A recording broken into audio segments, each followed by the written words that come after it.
बिस्मिल्लाहिर्रहमानिर्रहीम। अस्सलाम वालेकुम। आज हम chemistry class 10th chapter number 15 के एक्सरसाइज के मल्टीपल चॉइस क्वेश्चंस यानी कि एक्सरसाइज के एमसीक्यूज डिस्कस करेंगे। क्योंकि इन एमसीक्यूज के अंदर न्यूमेरिकल प्रॉब्लम्स हैं तो हम साथ साथ हर एमसीक्यूज का सोल्यूशन भी डिस्कस करेंगे। So the first MCQs is volume occupied by 15 moles of ammonia gas at RTP. Room temperature और प्रेशर पर 15 मोल्स अमोनिया गैस अगर मौजूद है तो वो कितना वॉल्यूम ऑक्युपाई करेगी। जैसा कि हम जानते हैं नंबर ऑफ मोल्स का फार्मूला हमारे पास है volume divided by molar volume. हमें यहाँ पर वॉल्यूम मालूम करना है, मोलर वॉल्यूम इक्वल के इस साइड पे डिवाइड हो रहा है, इक्वल के दूसरी साइड पे जाके मल्टीप्लाई हो जाएगा। सो वॉल्यूम का फार्मूला हमारे पास क्या बना, number of moles multiply by molar volume. अगर हम वैल्यूज पुट करेंगे, नंबर ऑफ मोल्स की वैल्यू है 15, मोलर वॉल्यूम की वैल्यू फिक्स होती है 24 डेसीमीटर क्यूब आरटीपी के ऊपर। तो हम 15 को 24 से मल्टीप्लाई करवाएंगे तो हमारे पास वॉल्यूम निकल आएगा 360 decimetre cube. So the right answer is 360 decimetre cube. MCQs number 2 है, how many moles of natural gas CH4 will be present in a cylinder. एक सिलेंडर के अंदर CH4 नेचुरल गैस के कितने मोल्स मौजूद होंगे if it's volume is 18 decimetre cube at RTP. अगर room temperature और प्रेशर पर उसका वॉल्यूम जो है वो 18 डेसीमीटर क्यूब होगा।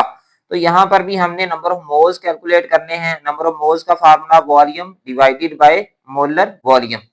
तो हमें वॉल्यूम की वैल्यू दी गई है 18 डेसीमीटर क्यूब, मोलर वॉल्यूम हमें ऑलरेडी पता होता है 24 डेसीमीटर क्यूब। हम दोनों को डिवाइड करेंगे तो हमारे पास नंबर ऑफ मोल्स निकल आए 0.75 moles. So A is the right answer 0.75 moles. MCQs number 3 है, what will be the molar concentration of potassium hydroxide solution. Potassium hydroxide solution की हमने मोलर कंसंट्रेशन मालूम करनी है। if 2.0 gram of it are dissolved in 100 centimeter cube of solution। अगर 2.0 ग्राम जो हैं potassium hydroxide के वो डिसॉल्व किए जाएं 100 सेंटीमीटर क्यूब सॉल्यूशन के अंदर। तो हमें मैस ऑफ KOH दिया गया है पोटेशियम हाइड्रोक्साइड 2.0 ग्राम, मोलर मास KOH का कितना है 56 ग्राम, पोटेशियम 39, ऑक्सीजन 16 और हाइड्रोजन 1। तो सबको जमा करेंगे तो हमारे पास मोलर मास निकल आएगा KOH का 56 ग्राम। अब सबसे पहले नंबर ऑफ मोल्स फाइंड कर लेते हैं। KOH के नंबर ऑफ मोल्स का फार्मूला है हमारे पास mass divided by molar mass. तो number of moles is equal to mass की वैल्यू है 2, मोलर मास की वैल्यू है 56। तो हमारे पास जो नंबर ऑफ मोल्स KOH के निकल आए वो हैं 0.036 मोल्स। इसी तरह हमें वॉल्यूम दिया गया है 100 सेंटीमीटर क्यूब, हम इसको 1000 से डिवाइड करवाएंगे तो ये हमारे पास बन जाएगा 0.1 डेसीमीटर क्यूब। कंसंट्रेशन का फार्मूला हमें पता है number of moles divided by volume. तो नंबर ऑफ मोल्स हमें दिए गए हैं 0.036 डिवाइडेड बाय वॉल्यूम जो है वो 0.1 है। दोनों को डिवाइड करेंगे तो हमारे पास कंसंट्रेशन आ जाएगी सॉल्यूशन की 0.36 मोल per decimetre cube. So the right answer is A, 0.36 mole per decimeter cube.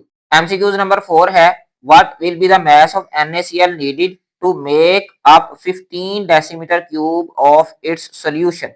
हमें NaCl का कितना mass चाहिए होगा ताकि हम 15 डेसीमीटर क्यूब जो है वो सोल्यूशन बना सकें with a concentration of 0.7 ग्राम पर डेसीमीटर क्यूब। और उस सोल्यूशन की कंसंट्रेशन जो है वो 0.7 ग्राम पर डेसीमीटर क्यूब होनी चाहिए। अब कंसंट्रेशन का फार्मूला हमें मालूम है mass of solute divided by volume. अगर नंबर ऑफ मोल्स दिए हों तो ऊपर नंबर ऑफ मोल्स आ जाते हैं, नीचे वॉल्यूम आ जाता है। लेकिन अगर मास दिया हो तो ऊपर मास आ जाता है, नीचे क्या आ जाता है आपके पास वॉल्यूम। लेकिन हमने यहाँ पर मास मालूम करना है, वॉल्यूम इक्वल के इस साइड पे डिवाइड हो रहा है, इक्वल के दूसरी साइड पे जाके मल्टीप्लाई हो जाएगा। सो मास का फार्मूला बन जाएगा कंसंट्रेशन मल्टीप्लाई बाय वॉल्यूम। तो कंसंट्रेशन हमें दी गई है 0.7 और हम मल्टीप्लाई करवा देंगे, वॉल्यूम भी हमें दिया गया है 50। तो मास हमारे पास निकल आया दोनों को मल्टीप्लाई करवाने से 10.5 gram. So the right answer is 10.5 gram. MCQ number 5 है, find out the concentration of H2SO4 in mole per decimetre cube. H2SO4 की कंसंट्रेशन मालूम करें मोल पर डेसीमीटर क्यूब के अंदर if its 10 centimetre cube react with 20 centimetre cube of NaOH कि आपके पास 10 centimetre cube H2SO4 के 20 centimetre cube NaOH solution से react करते हैं हैविंग कंसंट्रेशन 0.1 मोल पर डेसीमीटर क्यूब और NaOH सॉल्यूशन की जो कंसंट्रेशन है वो 0.1 मोल पर डेसीमीटर क्यूब है। हमने कंसंट्रेशन मालूम करनी है H2SO4 की। सबसे पहले इसकी बैलेंस केमिकल इक्वेशन देखें तो 1 मोल H2SO4 रिएक्ट कर रहा है 2 मोल NaOH के साथ और आपके पास 1 मोल Na2SO4 सोडियम सल्फेट और इसी तरह आपके पास 2 मोल वाटर के बन रहे हैं। वॉल्यूम ऑफ NaOH सॉल्यूशन हमें दिया गया है 20 सेंटीमीटर क्यूब, हम इसको 1000 से डिवाइड करवाएंगे तो हमारे पास 0.02 डेसीमीटर क्यूब ये सॉल्यूशन बन जाएगा। इसी तरह वॉल्यूम ऑफ H2SO4 दिया गया है 10 सेंटीमीटर क्यूब, इसको भी हम 1000 से डिवाइड करवाएंगे ताकि हमारा आंसर जो है वो डेसीमीटर क्यूब के अंदर आ जाए। तो जो वॉल्यूम ऑफ H2SO4 आया वो है 0.01 डेसीमीटर क्यूब। अब हम नंबर ऑफ मोल्स फाइंड कर लेते हैं NaOH के।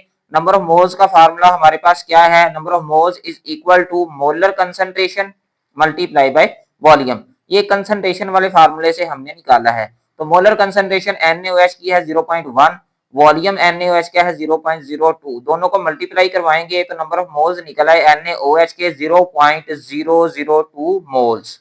अब बैलेंस केमिकल इक्वेशन के मुताबिक 2 moles of NaOH react with H2SO4 1 mole, 2 mole NaOH के 1 मोल H2SO4 से रिएक्ट कर रहे हैं। 1 mole of NaOH react with H2SO4, 1 mole NaOH जो है वो कितने H2SO4 से रिएक्ट करेगा तो हम 1 को 2 से डिवाइड कर देंगे 1/2 मोल। लेकिन हमारे पास NaOH सॉल्यूशन के 0.002 मोल्स हैं, so 0.002 moles of NaOH react with H2SO4 तो हम 1/2 को मल्टीप्लाई करवा देंगे सिंपली 0.002 से। तो हमारे पास जो नंबर ऑफ मोल्स निकल आए H2SO4 के वो हैं 0.001 मोल्स। अब क्योंकि हमने कंसंट्रेशन मालूम करनी है H2SO4 की, हमें नंबर ऑफ मोल्स फाइंड कर दिए हैं, वॉल्यूम हमें ऑलरेडी पता है, हम वैल्यूज पुट करेंगे। नंबर ऑफ मोल्स हैं 0.001 और वॉल्यूम है 0.01, दोनों को डिवाइड करेंगे तो हमारे पास जो कंसंट्रेशन आ गई H2SO4 की वो है 0.1 मोल per decimetre cube. The right answer is 0.1 mole per decimetre cube. MCQ number 6 है, if the molar mass of a compound is 178 ग्राम पर मोल। एक कंपाउंड है उसका मोलर मास दिया गया है 178 ग्राम पर mole and it's empirical formula is C3H5O3 और इसका जो एम्पिरिकल फार्मूला दिया गया है वो है C3H5O3। What is it's molecular formula, हमने इसका मॉलिक्यूलर फार्मूला जो है वो मालूम करना है। इसका भी सॉल्यूशन देख लेते हैं। एम्पिरिकल फार्मूला है हमारे पास C3H5O3। हम एम्पिरिकल फार्मूला मास मालूम कर लेते हैं। कार्बन के हमारे पास 3 एटम्स हैं तो 3 एटम्स का मास हमारे पास 36 हो जाएगा, एक एटम का जो है वो 12 होता है। इसी तरह 5 हाइड्रोजन है तो 5 हाइड्रोजन एटम का मास 5 ही होगा। इसी तरह ऑक्सीजन के हमारे पास 3 एटम्स हैं, 3 एटम्स का मास 48 होगा, एक एटम का मास ऑक्सीजन का 16 ग्राम पर मोल होता है। तो तीनों का मास जो है वो जमा कर देंगे तो हमारे पास एम्पिरिकल फार्मूला मास जो है वो निकल आया 89 ग्राम पर मोल। अब हम n की वैल्यू मालूम करेंगे। n की वैल्यू जो है n is equal to molar mass divided by empirical formula mass. So n is equal to molar mass हमें 178 दिया गया है, डिवाइड कर देंगे एम्पिरिकल फार्मूला मास है जो कि हमने 89 निकाला है तो हमारे पास n की वैल्यू आ गई 2। अब molecular formula is equal to n multiply by empirical formula, तो हमारे पास n की वैल्यू 2 है और एम्पिरिकल फार्मूला है C3H5O3। हम 2 के साथ सबको मल्टीप्लाई करवाएंगे तो हमारे पास जो मॉलिक्यूलर फार्मूला निकल आया वो है C6H10O6। So the right answer is C6H10O6। MCQ number 7 है, when natural gas Burns in air, जब हम नेचुरल गैस CH4 को हवा के अंदर जलाते हैं, बर्न करवाते हैं, विच component is the limiting reactant, तो इसमें लिमिटिंग रिएक्टेंट कौन सा कंपोनेंट है।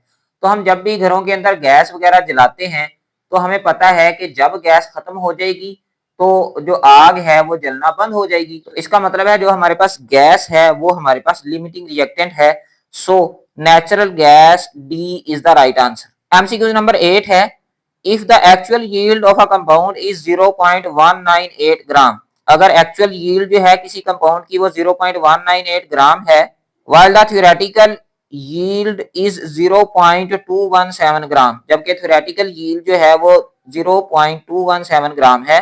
Will be the percentage yield, तो परसेंटेज यील्ड जो है वो फाइंड करें। परसेंटेज यील्ड का फार्मूला बड़ा ही सिंपल है, हम ऊपर जो है वो एक्चुअल यील्ड और नीचे जो है वो थ्योरेटिकल यील्ड रखते हैं, मल्टीप्लाई करवा देते हैं 100 से, तो हमारे पास यहाँ पे जो परसेंटेज यील्ड निकल आएगी वो है 91.2%।